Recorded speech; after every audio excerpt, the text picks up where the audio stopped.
Ladies and gentlemen, thank you for standing by, and welcome to the first quarter 2021 RPM International earnings conference call. At this time, all participant lines are in listen-only mode, so if you require operator assistance, please press star, then 0. After the speaker's presentation, there will be a question-and-answer session. To ask a question during the session, you will need to press star, then 1. Please be advised that today's conference may be recorded. I'd now like to hand the conference over to your host today, Mr. Frank Sullivan, Chairman and CEO. Please go ahead, sir. Thank you, Liz. Good morning and welcome to the RPM International Inc. investor call for our fiscal 2021 first quarter. Joining me on today's call are Rusty Gordon, RPM's Vice President and Chief Financial Officer, and Matt Radachek, our Vice President of Global Tax and Treasury, who is supporting our investor relation activities. I'll share insights behind our strong financial performance for the quarter, as well as an update on our MAP to Growth operating improvement program. Then Matt will walk you through a review of our first quarter adjusted financial results. Rusty will conclude our formal remarks with our outlook for the remainder of fiscal 21, after which we'll take your questions. Our strategically balanced business model, the resiliency of our operating companies, and our MAP to Growth operating improvement program have enabled RPM to pull through the depths of the economic slowdown created by the COVID-19 pandemic. With the dual benefit of improved margins and better working capital management, our businesses are generating excellent cash flow, which allowed us to pay down nearly $200 million of debt during the first quarter. Today, our liquidity is up to $1.5 billion. We have pivoted back to investing for accelerating growth, as demonstrated by the acquisition of Ali Industries, as well as our strong organic growth in a number of our segments in the first quarter. During our fiscal 21 first quarter, selected segments of the global economy began to gain momentum as stay-at-home orders were relaxed. This freed pent-up demand from last year's fourth quarter and helped drive our record top-line results, which grew 9.1% over the prior year period. This was in sharp contrast to the COVID-19 related sales decline we reported for the fiscal 2020 fourth quarter. Our two largest segments posted positive growth in the first quarter, while two of our segments declined. Overall, RPM's results benefited from the positive impact of our MAP to Growth operating improvement program and our balanced business model, where strength in one segment offsets weakness in another. In addition, much credit for our strong performance is due to our management philosophy, which keeps customer-centric decision-making at the operating level and enables our companies to be very nimble in adapting to change. Some examples around RPM of leaning into the pandemic's disruption include Rust-Oleum tinting wall paint and shipping to residents through a new e-commerce program hosted by a big box home center, Tremco developing innovative indoor air quality services with a global MRO distributor for use on its customers' facilities, and our Legend Brands business pivoting from disaster remediation to disinfecting and air purification in response to evolution of its contractors' business needs. The most significant driver of RPM's first quarter growth was our consumer segment, which had already been experiencing unprecedented demand for its small project paints, caulk sealants, stains, cleaners, patch and repair products, as consumers completed more DIY home improvement projects. On a consolidated basis, international markets rebounded with 2% growth after a 26% drop during the difficult fourth quarter when construction and hardware channels were not deemed essential and were thus locked down in most of the international markets we serve. We continue to benefit from successfully implementing our MAP to Growth program, which enabled us to leverage the first quarter sales growth into even stronger bottom line results with adjusted EBIT that increased nearly 40%. During the first quarter, we announced the closure of one additional plant, which brings our total to 23 out of the previously announced 31 plants that were originally targeted in our MAP to Growth operating improvement program. The momentum behind our MAP to Growth program continues to accelerate as it drives efficiency and operational excellence throughout our businesses. We are on track to reach the targeted run rate of $290 million in annualized savings by the conclusion of our current fiscal year, which ends May 31, 2021. The projected benefits from our center-led procurement initiatives are ahead of plan, and our administrative improvements and ERP consolidations will continue into fiscal 22. In regard to our IT investments, we are currently enhancing our capabilities in analytics by centralizing systems and databases. This is allowing RPM to harness more complete information across its multiple business units and build decision support tools to improve the effectiveness of our procurement, distribution, and sales teams. We are leveraging our information resources to make RPM stronger, and our success is a direct result of the cooperation and buy-in of our associates across RPM.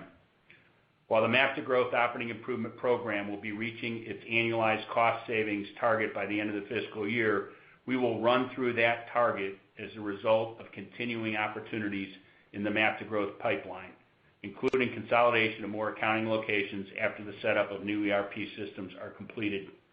In addition, we are establishing a culture of continuous improvement and operational excellence that will benefit RPM's bottom line for years to come. Most importantly, I'm proud of the efforts of our plant managers who have made our workers' health and safety a top priority during the pandemic. Supported by Mike Sullivan and Ken Armstrong here at the corporate office, our operations personnel have successfully minimized workplace transmission of COVID-19 at a very low level. I'll now turn the call over to Matt Ratajczak, who will review our fiscal 2021 first quarter results on an adjusted basis. Thanks, Frank, and good morning, everyone. Please note that my comments will be on an as-adjusted basis. During the first quarter, we generated consolidated net sales of $1.61 billion, an increase of 9.1% compared to the $1.47 billion reported during the same quarter of fiscal 2020. Organic sales increased 9.3%, or $136.6 million. Acquisitions contributed 0.5% to sales, or $7.4 million. Foreign exchange was a headwind that reduced sales by 0.7%, or $10.1 million. Adjusted diluted earnings per share were $1.44, an increase of 51.6% compared to 95 cents in the year-ago quarter. Our consolidated adjusted earnings before interest and taxes, EBIT, increased 39.8% to $269.2 million compared to $192.6 million reported in the fiscal 2020 first quarter. Now I'll discuss our segment's results. Sales in our Construction Products Group increased 2.2% to $547.7 million compared to $536.1 million a year ago. Organic sales increased 3.6%, or $18.9 million. There was no impact from acquisitions, and foreign currency translation reduced sales by 1.4%, or $7.3 million. Adjusted EBIT in the Construction Products Group increased 17.7% to $102.3 million compared to adjusted EBIT of $86.9 million during last year's first quarter. The segment's commercial sealants and roofing businesses in North America performed well, driven by continued success in its restoration and building envelope systems initiatives. Sales were boosted by orders that were deferred during the fiscal 2020 fourth quarter. This segment also benefited from easier comparisons to last year's first quarter when extremely wet weather in North America slowed construction activity. MAP to Growth initiatives, price increases, and strong cost management enabled the segment's bottom line to vastly outpace its relatively modest sales growth.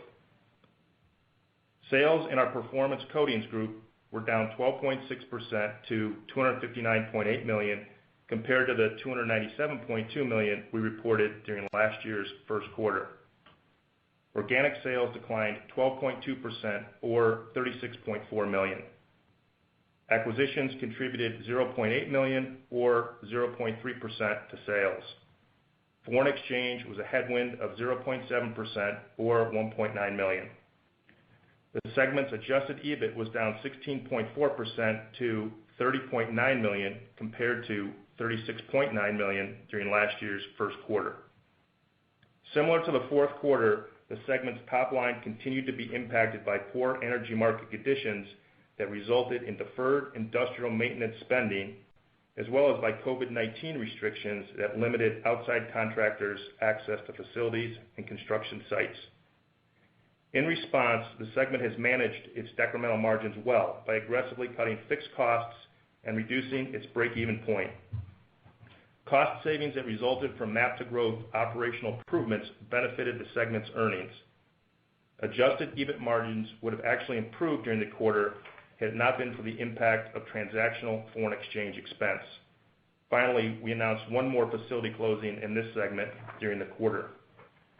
As Frank mentioned, there was unprecedented demand for our consumer products, which drove incredibly strong Consumer Group sales.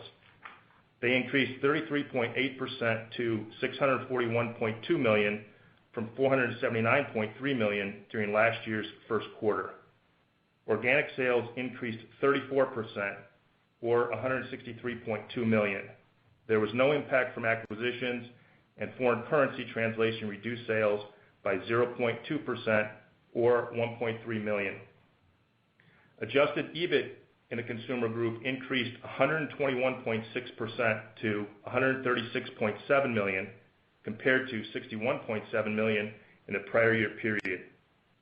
Results were up significantly in this segment due to robust DIY demand as consumers spent more time in their homes completing improvement projects during the pandemic.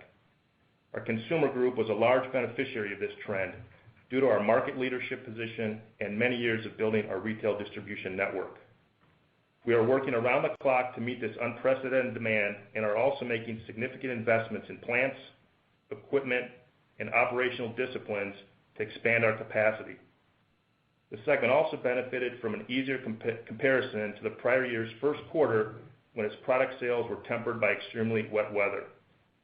The segment's bottom line increased as a result of volume leveraging, MAP to Growth savings, temporary reduction to discretionary spending, favorable product mix, and moderation in some raw material categories. However, future cost pressure is anticipated due to recent inflation in certain raw materials and packaging, as well as additional overhead expenses resulting from ongoing investments in capacity. We anticipate that we will see elevated demand over the next few quarters as housing turnover improves and more DIYers gain successful experience with new projects. Specialty Products Group sales were $158 million during the fiscal 2021 first quarter, a decline of 1.3% compared to sales of $160.1 million in the prior year period. Organic sales decreased 5.7%, or $9.1 million, which was partially offset by acquisitions, which contributed 4.1%, or $6.6 million to sales. Foreign currency translation increased sales by 0.3%, or $0.4 million. Adjusted EBIT in the segment was down 15.9% to $24.1 million in the fiscal 2021 first quarter, compared to $28.6 million in fiscal 2020. The segment's first quarter sales rebounded and were nearly flat as compared to last year's first quarter. This was due to more favorable market conditions that drove demand for some of its products. Marine coatings were boosted by increased outdoor activity, wood protectants were boosted by stronger lumber sales, and nail enamels increased because of greater demand for home beauty care. The unfavorable impact to the bottom line from product mix, operating disruptions associated with COVID-19, and deleveraging on lower volumes was partially offset by savings from the MAP to Growth operating improvement program. Now Rusty will walk you through our outlook for the remainder of fiscal 2021. Thanks, Matt. For the second quarter of fiscal 2021, we expect to generate consolidated sales growth in the low to mid-single digits with strong leverage to the bottom line for more than 20% adjusted EBIT growth, which are growth rates that are more in line with recent quarters prior to the outbreak of COVID-19. Our MAP to Growth momentum continues to be excellent, and the Alley acquisition, excluding acquisition-related costs, will contribute towards good results in our second quarter.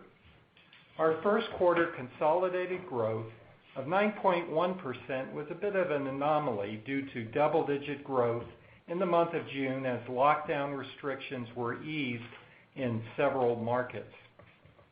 Looking ahead to the full year of fiscal 2021, our guidance is relatively unchanged from the direction we provided in our fiscal 2020 fourth quarter earnings release.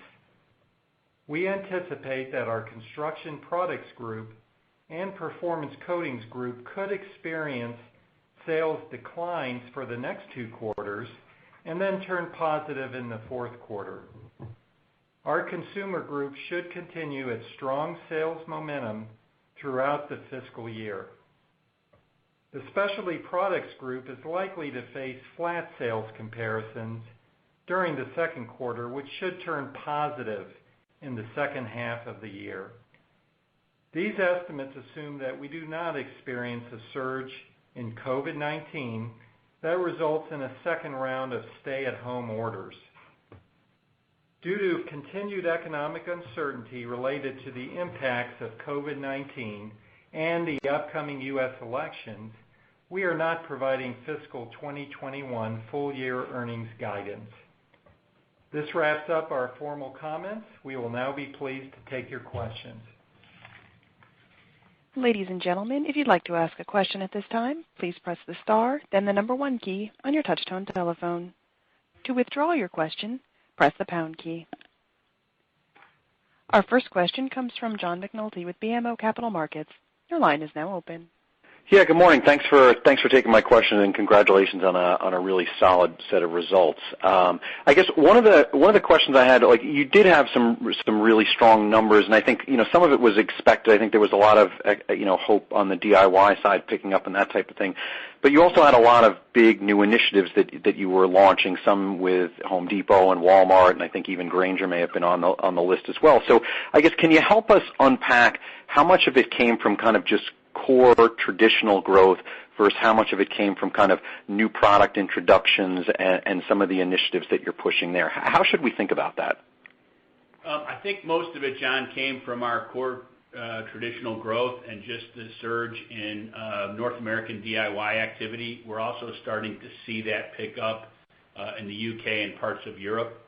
The new initiatives are some tests in the wall paint area that we talked about, and a few other categories that I think will have hopefully a greater impact in the coming quarters and into next year. Got it. That's helpful. And then it sounds like on the map to growth side, your $290 million run rate by the end of fiscal 21 sounds like it's actually a little earlier than what we were expecting, and it also, you certainly implied there's more to come in 22 as you get kind of the ERP system up. Can you speak to kind of what line of sight you have in terms of potential incremental savings above the 290 that you were originally targeting? I think we'll certainly run through $300 million and then some as we get into 22. There's outperformance in the benefits of consolidating procurement areas. There's continuing benefits and outperforming in the manufacturing sector. It's a combination. We're getting what we expected from the plant consolidations, but the benefits of the lean manufacturing disciplines and continuous improvement activities will actually result in probably $100 million of savings in the manufacturing sector versus the $75 million we originally projected.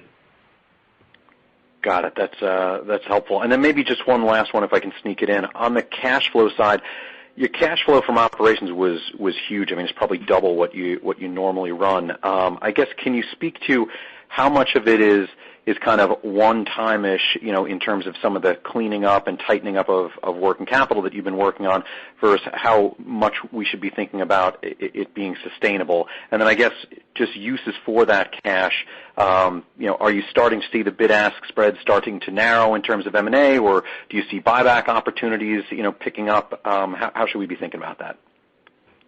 Sure. It was. I think we missed the opportunity in our prepared remarks to emphasize the cash flow and the balance sheet improvements we had in the quarter. Pretty extraordinary. I think for the most part it's sustainable. Some of the working capital improvements in our consumer segment are probably a little overdone in the quarter just because our inventory levels are lower than we would like relative to a 34% organic growth and our need to continue to expand capacity.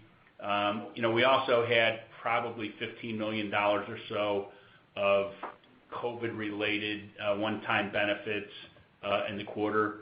But in general, the strong cash flow, I think, is indicative of the operating efficiencies we've been pursuing, improvements in our working capital, most of which will be permanent, and the higher margin profile that we're able to leverage on the sales growth we have.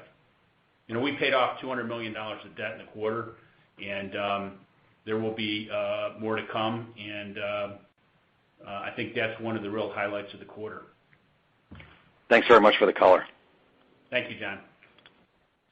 Our next question comes from Frank Mitsch with Fermium Research. Your line is now open. Morning, Frank. Thanks so much. Good morning, and let me echo the congrats on the strong start to the year. Rusty, you mentioned that June had double-digit sales growth. I was wondering if you could kind of parse out where the rest of the quarter fell and what you've seen so far in September. Sure, yeah. For the rest of the months, other than June, where we had the extraordinary double-digit growth as lockdown restrictions eased, we were in the low to mid-single-digit range, so that's why we projected Q2 similarly. All right, terrific. And Frank, you mentioned that you've closed 23 of the 31 plants. What is the timing on completing all of the plant rationalizations, and how do we think about the financial impacts of the shutdowns impacting your bottom line? Sure. In terms of timing and pace. Sure. As we'd indicated in a past quarterly investor calls, the pace of some of our activities has been slowed by the impact of the COVID-19 pandemic. And so, like most companies, we have kept independent contractors out of our plant facilities and offices, so it slowed the pace of the completion of some of our ERP implementations. It's also slowed the pace of some of the plant closure activity, and in a related area, slowed our ability to get into now kind of mid to smaller size manufacturing facilities with what we call fit events, which are really the kickoffs of the lean manufacturing disciplines and continuous improvement activities that are paying big dividends for us. And so we're probably 6 to 12 months beyond the original December 31, 2020 target date that we communicated a couple years ago, only as a result of the slowdown from the pandemic and our ability to get people into plants and or offices to complete these activities. And is that chunky in any way, shape, or form in terms of, in the back half of this year, you'll see a nice increase in the financials, or is it kind of evenly spread? How do we think about that? No, I think there were some concerns by folks in the investment community, some expressed on this call in the past, that, we had a good benefit from our MAP to Growth program after the first year, but that some programs would lose steam. We accelerated in the second year of the MAP to Growth program, and we don't see that acceleration stopping at this point. There's still gas in that tank. Gotcha, and hopefully your brownies will continue to not lose steam. Congrats. Thanks.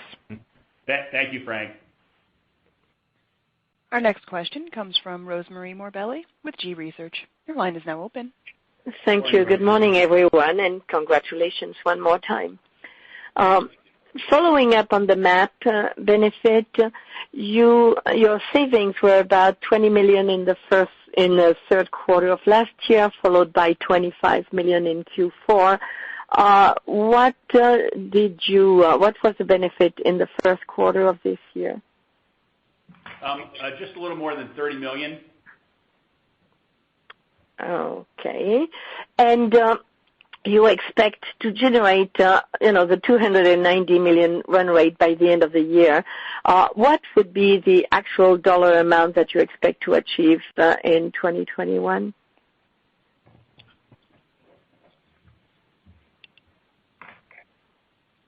I think roughly $100 million, could be a little bit more. Keep in mind that a lot of the benefits here have been in cost of goods sold, the manufacturing area. so it flows through our P&L with the seasonality of our revenues. So you can't just take a $30 or $32 million benefit in our seasonally high first quarter and flow it evenly across months or quarters. But we'll get $100 million this year, and we're probably $50 million ahead of our original targets through Wave 2. Some of that is pulling forward things that we plan for Wave 3, so not necessarily additional savings to our original goal. And then others of it are additional savings. I think that's why we're confident by the time we get through May 31, 21, we'll have achieved the $290 million. And then we believe there's another collection of tens of millions that will show up in fiscal 22 as well and will benefit subsequent quarters. Thank you. And then looking at the unrealistic growth on the DIY side, do you have a feel as to whether your customers have been building inventory or replenishing inventory that they had, eliminated or reduced earlier on? And if that is the case, you are adding capacity, but the demand is going to slow down to a more normal level. So do you think that you are maybe a little overly optimistic in building this capacity, or do you need it regardless of what, the decline in DIY growth is next year, which I expect will be? Sure. A couple things on that. Number one, specific to DIY, I think in our categories and many others, and we have commented on this in the past, good example is our wood stains and finishes category that's up big. That takes a greater skill set than just patching and repairing. And so we firmly believe, and our big customers believe, that the confident DIYer base in North America has grown. And that bodes well for the DIY sector across a lot of categories. And so we see solid growth in the consumer segment for the balance of this year, and we think it will be on a new base that's higher than what any of us could have achieved on our own as a result of, I think, one of the very few positive consequences of this pandemic in terms of driving that larger level of activity. The flip side is supply chains across all industries, and certainly in DIY, have been disrupted mightily. We've seen some allocations on things like cans. Some of that's been driven by spikes in demand. Some of it's been driven by plant closures associated with COVID-19 infections. So that's in our supply base. Inventory levels are not where they need to be in the DIY channel. Very few companies, and we're one of them, sit around with idle capacity of 40 or 50%. And so the 34% organic growth that we experienced in the first quarter, along with some of the supply chain disruptions, has been challenging to us and everybody. And we're working hard to make sure that we can drive the efficiency to overcome that. So the long and the short of all that is we see solid performance in our consumer business for the balance of the year. We see a larger base that's going to be permanent, and we continue to introduce new products and take market share. So we're pretty excited about what we see for the next couple of years in consumer. Thank you, Frank, and good luck. Thank you. Thanks, Rosemary. Our next question comes from Mike Sison with Wells Fargo. Your line is now open. Morning, Michael. Hey, guys. How you doing? Congrats on a good and a great quarter, and hope you're excited about the Browns as I am. Absolutely. In terms of DIY, it's we've had a really good run here. What are your thoughts in terms of that business over the next year or two? Do you think there's good sustainability in demand for DIY over pro, and how long do you think this trend can continue of really strong growth? Sure. Well, I think the comments I just made in response to Rosemary Morabelli answer that question in terms of a larger base and I think really expectations by us and our customers of a continuation, at least for the next couple of quarters, of this larger than usual organic growth basis. You'll also see a pickup in the pro, and we're finally starting to see that, and we would expect more of that in the new calendar year. Most of the big activity has been DIY, as at least over the late spring and early summer, homeowners were reticent to allow contractors in or around their homes. That's starting to change, and the pro business, particularly at some of our biggest customers, will start to pick up. That has not been a big driver of demand so far, but we think it will be in the coming quarters and the next year. Okay. And then in terms of you closed an acquisition in September, I think, and is the environment there improving? Is that an opportunity for more incremental growth over the next couple of quarters as well? Sure. We closed Alley Industries, great family business headquartered in Ohio. They're essentially in abrasives and sandpaper products and DIY, a great adjacency to our Rust-Oleum business, but also with some of our other businesses. So we're very excited about that, and we're thrilled to have the Alley family and the Alley Industries associates join RPM. We had negotiated that transaction prior to the pandemic, and we had put most of our acquisition activity on hold. I think given our strong results and our great cash flow, we are confident in restarting our acquisition activity. And I would expect that particularly in the small to medium-sized private company space across all categories, you'll see activity pick up pretty aggressively between now and calendar year end, in part in anticipation or concern about possible tax changes with an administrative change in the new year. Got it. Thank you. Thank you, Mike. Our next question comes from Ghansham Panjabi with Baird. Your line is now open. Good morning, Ghansham. Hey, guys. Good morning. Good morning. Maybe, Frank, going back to the construction segment, which is one of the, obviously the sources of upside relative to your original guidance. Where did you see the upside relative to, perhaps your initial predictions for the quarter?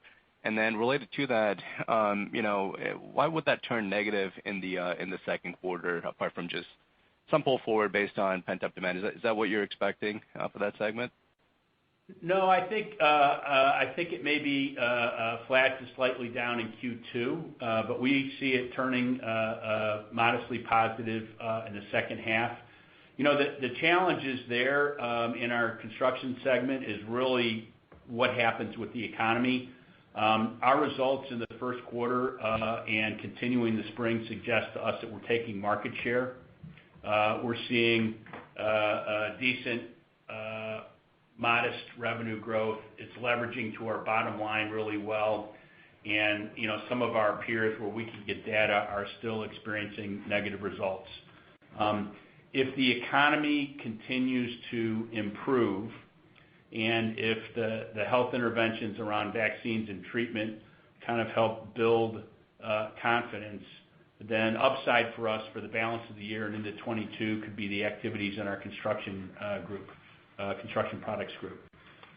If there are hiccups relative to coronavirus and further shutdowns like you're seeing in Israel and in select parts of Europe, then that'll be a challenge for us as we get into the new year. So that's the principal area that makes us scratch our head about providing any more detailed guidance for the year. But if things continue as they are, we'll do perhaps better than we've indicated in the second half of the year and for the full year of fiscal 21. Very clear. And then in terms of performance coatings, how would you characterize channel inventories for that segment? I mean, obviously there's some dislocations in the energy markets, but I would imagine that some of it would just be deferral, because I don't think you can defer the maintenance forever for that end market. And then just the final question for the consolidated portfolio, how did September actually play out for your company from a sales standpoint? Thank you. Sure. I'll take the last question first. We'll just repeat what Rusty said. We anticipate kind of mid organic growth in the second quarter, and it ought to leverage nicely at the bottom line with EBIT growth of 20% or more. And I think that's all we would say about the second quarter. As it relates to performance coatings, it's about a $1 billion segment in total. And as you'll recall, about 30% of the revenues are tied to the oil and gas energy and energy, specific broadly energy. And that segment's taken it on the chin in terms of oil prices and the halting of spending and a lot of activity. That will rebound eventually, but we don't anticipate seeing really any positive numbers there year over year until we get into the fourth quarter. Thanks so much, Frank. Thanks, Ghansham. Our next question comes from Arun Viswanathan with RBC Capital Markets. Your line is now open. Morning, Arun. Morning, Frank. Thanks for taking my question. Sure. It relates to the margin performance. I guess, first off in consumer, really impressive margin performance, and obviously a good portion of that is volume and a good portion is, potentially MAP to growth. Is there any way that you could help us identify what you think the normal margin is, and maybe, do you expect margin to kind of moderate in the coming quarters as maybe some of the DIY surge moderates? Maybe we can just start with that. And I also wanted to ask basically the same question for construction products. Again, that was a little bit above our expectations. So just trying to think about how we should think about your margin trajectory from here in those two segments. Thanks. Sure. Our original MAP to growth specific goals, as you will recall, were $1 billion of EBIT and a 16% consolidated EBIT margin. And as we indicated, starting a year ago, mostly because the revenue growth up until recently wasn't meeting our expectations. We had a couple other headwinds that we didn't see achieving those within the time frame we talked about. We are still keenly focused on a 16% consolidated EBIT margin. It'll take longer to get there than we thought, but there will be opportunities for continued margin expansion in certain parts of RPM in the coming, I'd say 12 to 18 months. So those goals are still front and center for us, and I think you'll see EBIT margins improve. They're likely to improve in places other than consumer. With this performance, some of which has been COVID-driven, we've finally gotten back to margin levels that we had experienced in the past. And I would expect to see continued margin improvement in our construction products group as well as the specialty products group this year. And then eventually, but probably not until 22, in the performance coatings group. And then thanks for that. And then I guess secondly, could you just address the international performance? Obviously you're seeing different trends in Europe, and you mentioned potential lockdown risk outside of North America. So I guess where do you think you are in your international businesses recovery-wise? Maybe if you could characterize it from an inning standpoint or percent recovery, but where do you think you are in some of those international markets? Sure, I'll let Rusty handle that. Yeah, thanks. Yeah, in terms of international, Arun, we are pretty flat in Europe after having taken it on the chin, of course, in April and May there due to tighter lockdown restrictions.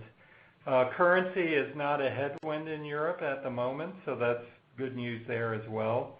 In Latin America, it's been really challenging, as you can imagine, in Brazil and other places, Mexico. We've had challenging results, and that's made worse by currencies that have weakened over time versus the U.S. dollar. So Latin America has been a bit of a challenge, and that's principally where most of our international business is. Canada did well in the first quarter. That was another place where they had tighter lockdown restrictions versus the U.S. in April and May. So we had good performance there. And we have very strong consumer brands in Canada. So, of course, that business mix helps us and should help us looking ahead. So I would just add to that We're starting to see similar trends in the UK and Europe in consumer takeaway that is building a bigger base than what we had before. And we would expect, for instance, in the second quarter, some pretty good organic growth in the UK and Europe, assuming there are not further lockdowns, as the DIY markets start to look a little bit like what we've experienced in North America. Great, thanks. And just a quick one, if I may, just on price cost. Are you experiencing any inflation, whether it be on the petrochemical side or input cost side or freight side? Could you just provide some commentary on those items? Thanks. Yeah, sure. Yeah, we are seeing some inflation in select raw materials, like acetone, for example, is one that really stands out. Also, as Frank mentioned, due to some supply chain issues and metal packaging, we are having to find new sources, often not with the same cost that we were used to from the old sources. So that'll certainly provide some cost pressure. Yes, I have heard of other raw materials and freight, as you mentioned. We expect that to go up by a modest mid-single-digit percentage next year. LTL freight always seems to go up, and we expect more of the same. Yeah, and I would just add to that two things to keep in mind. One, in general, the cost price mix is relatively flat now. We haven't had meaningful price increases in some time. We are benefiting from the fact, and we've reminded folks of this in the past, that we're one of the few of the major competitors that we get compared to that's on FIFO accounting. And so, you'll see reflected in our results in the first quarter things that we experienced in terms of cost price mix 60 or 90 days ago. And so that's worth keeping in mind as well as you think about RPM versus peers. Thanks. Thank you. Our next question comes from Kevin McCarthy with Vertical Research. Your line is now open. Good morning, Kevin. Yes, good morning, everyone. Question on MAP to Growth, beyond sort of the discrete items around plant closures, procurement, and other facets of the program. My sense is that it's had a large impact on RPM's culture, in terms of operational excellence, continuous improvement, et cetera.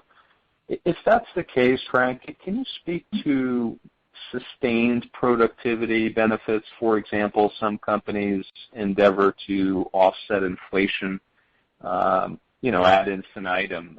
Have you thought about, future opportunities in those terms? And be curious to understand what impact that may have, beyond the formal end of the program in late fiscal 21. Sure. So in terms of the lean manufacturing disciplines and continuous improvement disciplines that we are taking now in places outside of just the factory floor, I would say we're in middle innings and there's more to come. Obviously, over time, that incremental benefit will become less impactful, but it should be the gift that keeps on giving for a long time. And it has changed our culture, and the way that our people have embraced that change and the speed with which it's happened has been very impressive. And we work hard to make sure that we maintain those gains. And so we see more to come in that category. Boy, it'd be hard to talk about something offsetting inflation because as you have followed us over 20 years, we're pretty raw material intensive, as is everybody in our space. And when you get spikes in raw materials up or down, I certainly think we've proven through price increases, although not always timely, but through price increases and now going forward, our ability to operate more efficiently, we can certainly maintain a level of margin profitability over a cycle. But we'll continue to see some swings in the future, as we have in the past, relative to the activity of raws. We are lastly taking the MAP to Growth activities into some more data-intensive areas around product mix and other things that are going to help our margins in the future as well. Understood. Good to hear. And then secondly, if I may, Frank, you made a comment that you're working around the clock in consumer, and another comment that I think you expect to face increased overhead costs. Do you need to invest in more capacity at this point? And if so, what impact might that have on your capital expenditures for this year and beyond? Sure. I'll have Rusty answer the CapEx question, but we are investing in more capacity, particularly in consumer. We obviously a 34% organic growth rate isn't anything we expect to be sustained, but there is a higher base of business, and we're expanding to meet that, particularly in small project paints and cleaning categories. In the cleaning category, we've gone from what was a modest start 7 years ago with Krud Kutter and an acquisition that was $5 million to what should be a product category at Rust-Oleum in excess of $100 million. And that could be a meaningfully larger category for us in the future. So those are two areas, for instance, where we're expanding. We're also expanding capacity in the roof coating capabilities of our construction products group. Yeah, so Kevin, back in July, we said our CapEx would be about $130 million this year. Now, because of this above expectation demand in consumer, the CapEx will probably be closer to $140 million, which will make it pretty comparable to last year when we did about $147 million. I see. Thank you so much. Thanks, Kevin. Our next question comes from Jeff Zekauskas with J.P. Morgan. Your line is now open. Good morning. Thanks very much. Hi, good morning. You spoke about being on FIFO accounting. Were there FIFO benefits in the quarter, and if there were, how much were they? Or did the FIFO benefits come in your second quarter, given that raw materials probably bottomed in, April, May? Sure. Again, I don't know that we would provide that kind of detail other than to just make clear that, on FIFO, you're looking at a cross-price mix that was in spot prices, what we experienced 60 or 90 days ago, as opposed to somebody on LIFO who would be reflecting spot prices as of today.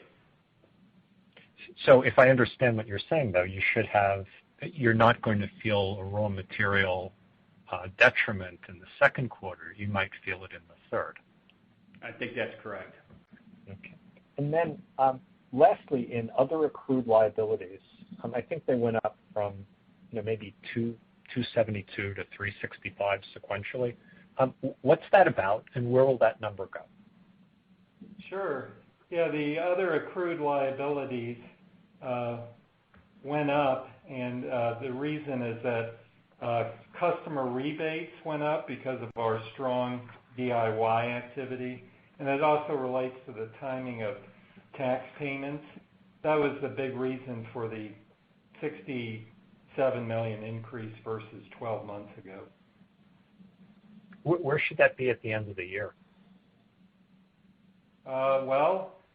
Typically we pay out customer rebates at the end of their year, which should be in the winter time.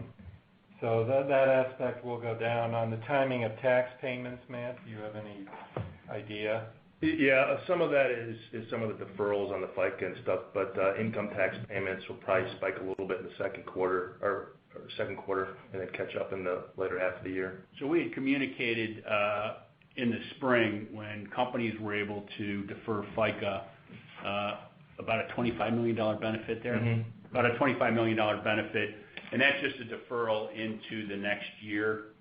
We did not choose to reduce the FICA payment of our payrolls. That was an option, and we chose not to pursue that. Okay, great. Thank you so much. Thank you.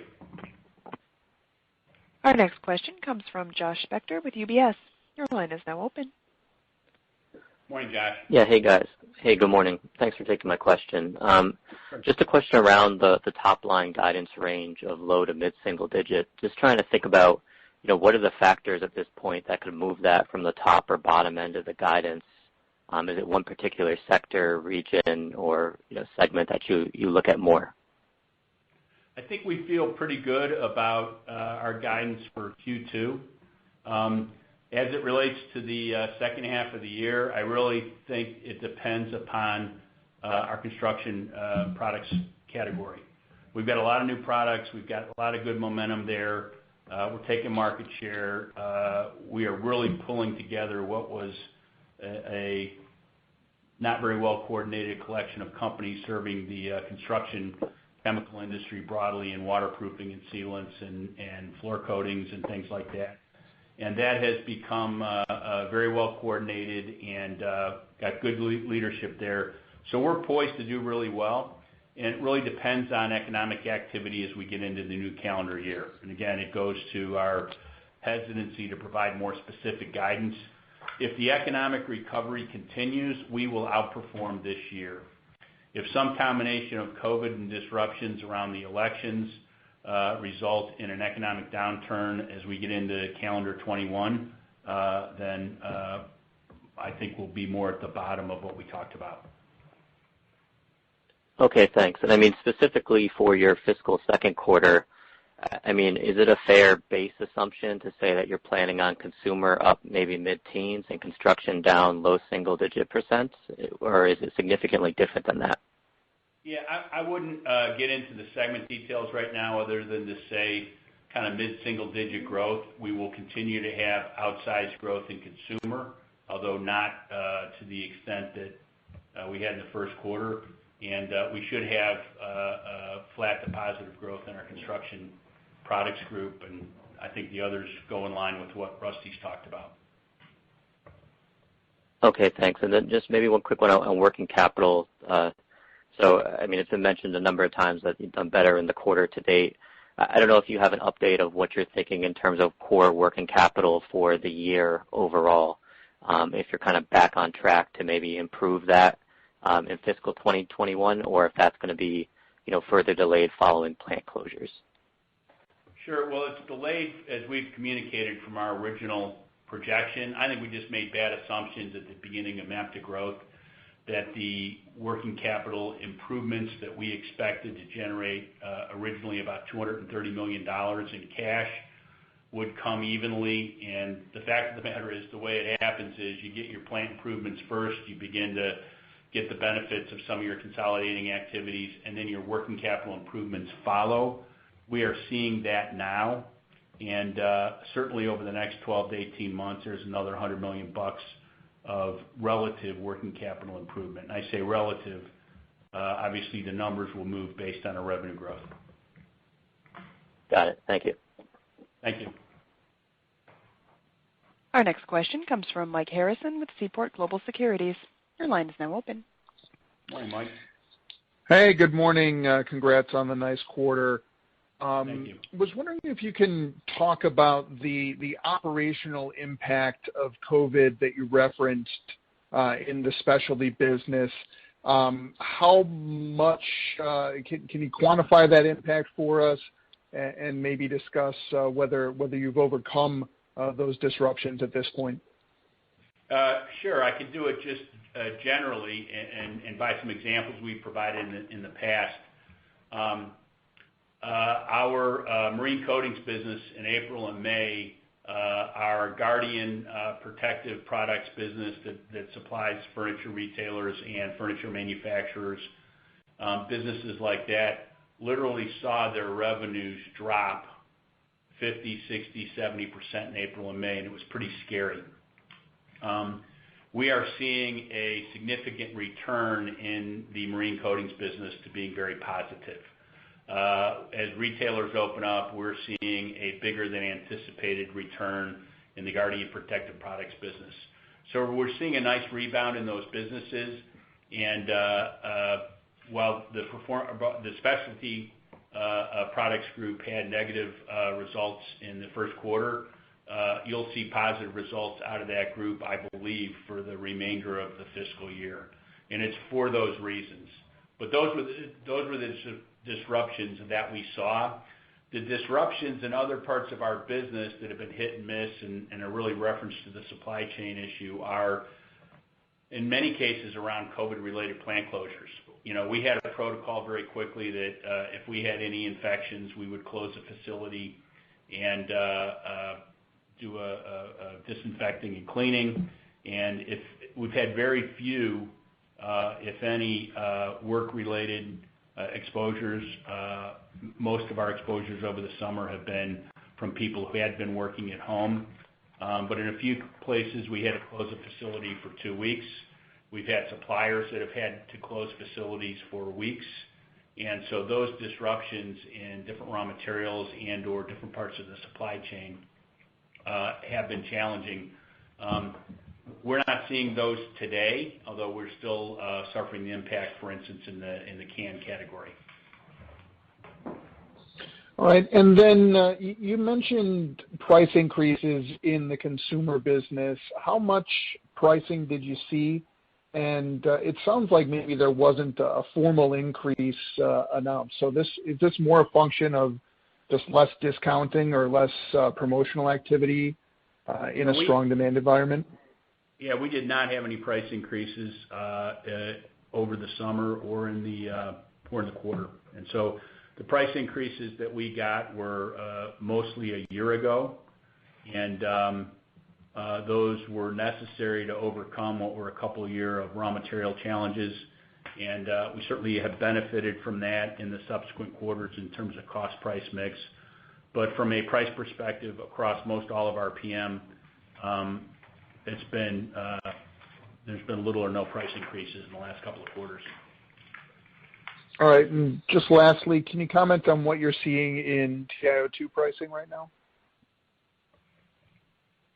Yeah, I don't have a good answer for that question. We can get back to you. All right. Sounds good. Thanks very much. Thank you. Our next question comes from Vincent Andrews with Morgan Stanley. Your line is now open. Hi. Thanks for squeezing me here. Hey, Vince. How are you? This is actually Steve on for Vincent. Sorry. Should have led with that. I think just to come back to consumer for a second, last quarter you had a comment that the full year would be kind of up low to mid-single digits and clearly outperformed in the first quarter versus initial expectations. So could you help us maybe kind of size how we should be thinking about that prior guide going forward? Sure. I think consumer will be kind of mid to upper single digits for the balance of the year. Good. Thanks. Excellent. Thank you. Our next question comes from Steve Byrne with Bank of America. Your line is now open. So, Frank, I've seen massive purchases of Varathane in my house. I think my wife meaningfully contributed to your quarter. I just wanted to drill in on your consumer, your 34% organic growth. How much of that was volume and how much of it was price mix?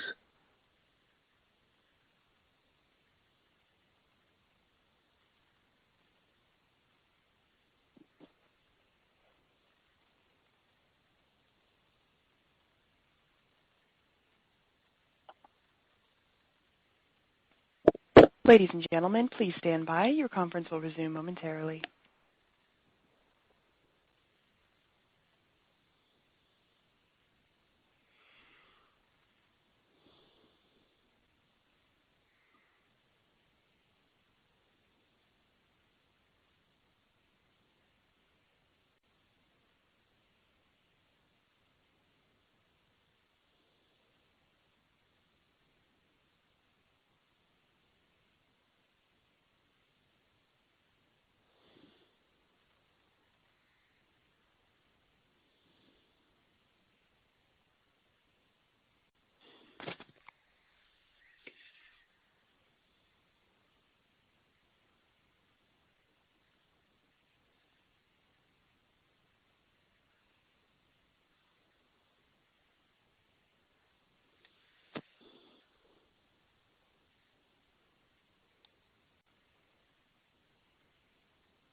Okay, please proceed with the call.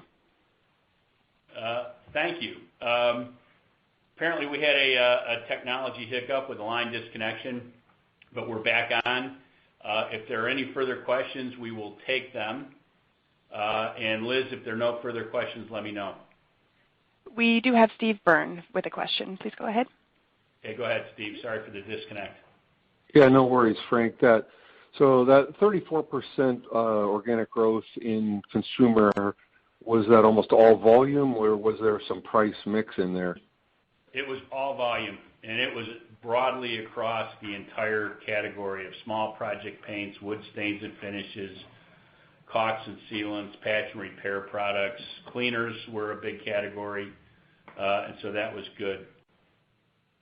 And when you look at those trends, and I believe you've indicated in the past that you have almost real-time visibility on purchases of your products from some of the home centers.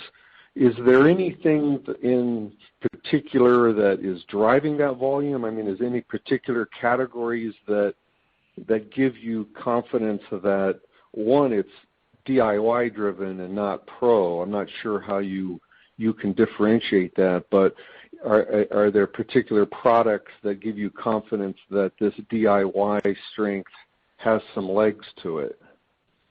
Sure. So in talking to our largest customers, they believe this DIY strength has some legs to it.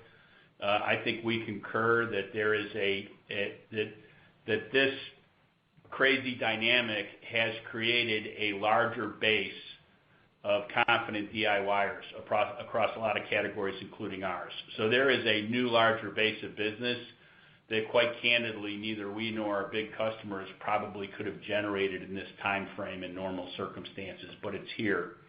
And it is broad across all the different categories, and it's continuing into the fall months. Obviously, it's in our case, it's a seasonal business, so we'll see seasonal slowdowns as we get into the colder winter months.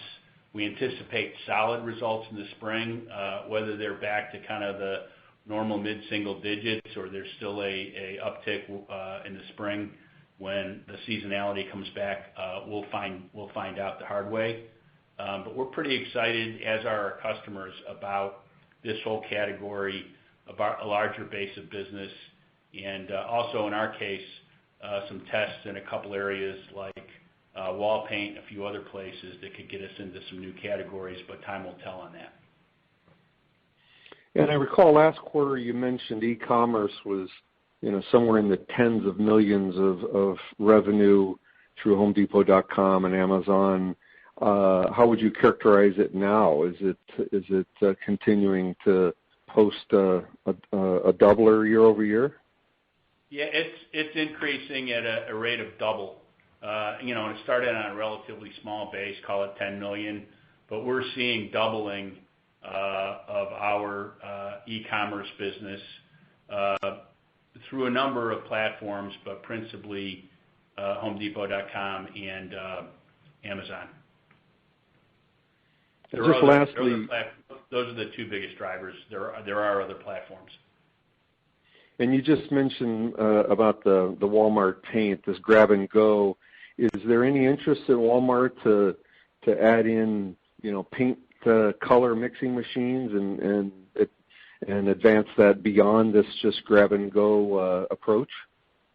So we have a tint-based program that is a direct ship that we are having tests with a couple other customers. So we do have a tint-based program there. And on the color ready to go program, it's still in test at Walmart, and it's going well. Walmart has other paint vendors that have tint-based programs, and we are the color to go program. Okay, thank you. Thank you, Steve. I'm showing no further questions in queue at this time. I'd like to turn the call back to Mr. Sullivan for closing remarks. Sure. Before we hit our closing remarks, I'd like to qualify a couple things. In the Construction Products Group and Performance Coatings Group, we anticipate flat to down sales for the next couple of quarters. The MAP to Growth should allow us, particularly in construction products, to leverage to positive EBIT growth there. And then we're hopeful that we'll see that turn up in the second half or certainly the fourth quarter. As it relates to TiO2, we're seeing over the last couple of months, about a 2 to 2.5% price increase impact there. At 2 o'clock Eastern Time tomorrow, we are going to hold our annual meeting of stockholders. As many companies have done, and for obviously solid and important health reasons, we will be doing it virtually. Our annual meeting of stockholders can be accessed through our website at www.rpminc.com or at www.virtualshareholdermeeting.com/RPM 2020. We remain optimistic that we'll be able to return to an in-person meeting next year and continue our tradition of engaging with shareholders in person and also providing samples of our newest products. We'd like to thank our associates worldwide for their continued hard work and dedication during these uncertain times. Through all these challenges we've experienced over the last few months, our associates have demonstrated incredible resilience as they find new and innovative ways to safely operate our businesses and continue to deliver for our customers. I'd like to especially thank our personnel at our Carboline plant in Lake Charles, Louisiana, whose resiliency in the face of the aftermath of Hurricane Laura is inspiring to all of us. A number of our employees lost homes. Our facilities received structural damage. There continued to be power outages and water outages for weeks after the hurricane. And despite all that, we were able to ship products to customers 11 days after the hurricane hit the area. And their response is symbolic of the RPM culture, where our employees act like owners of their businesses.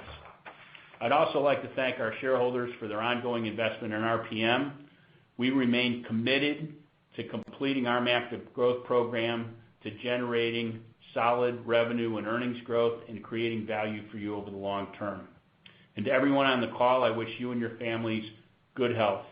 We look forward to updating you on our fiscal 2021 second quarter results in the first week of January, and hope that many of you will join us for our annual meeting of stockholders tomorrow. Thank you, and have a great day. Ladies and gentlemen, this concludes today's conference call. Thank you for participating. You may